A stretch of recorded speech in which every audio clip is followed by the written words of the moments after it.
Here's one of the hardest questions that people ask. What happens to people who never heard of Jesus? Like one of those remote tribes that live on an island. No Bible, no missionaries, no knowledge of Christ. Are they saved? Well, let's start with what we know. The Bible is clear about this. I am the way, the truth, and the life. No one comes to the Father except through me. Salvation is through Jesus Christ alone, not through being a good person, not through ignorance, not through effort, through Christ alone. So what about those people who never heard of Jesus? Scripture also says what could be known about God is plain because God has shown it to them.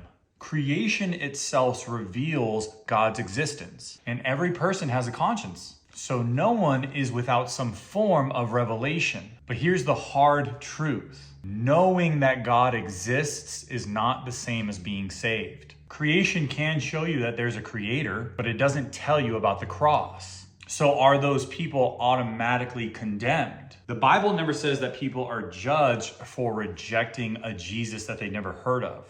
It says that we are judged for our sin. All have sinned. The real issue isn't lack of information. It's the condition of the human heart. So let's say that there is this tribe on that island and they never heard of Jesus, but they still lie. They still steal. They act unjustly. They violate their own conscience.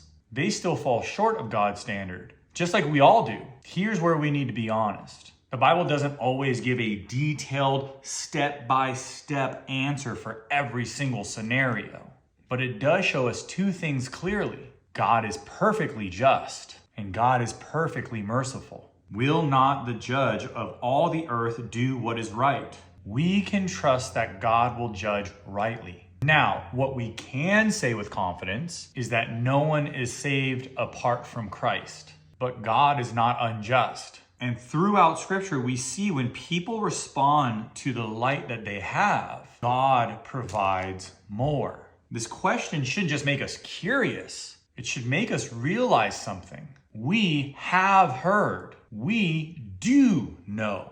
So the question becomes, what are we doing with that? With that being said, this is the red letters. Christ is King.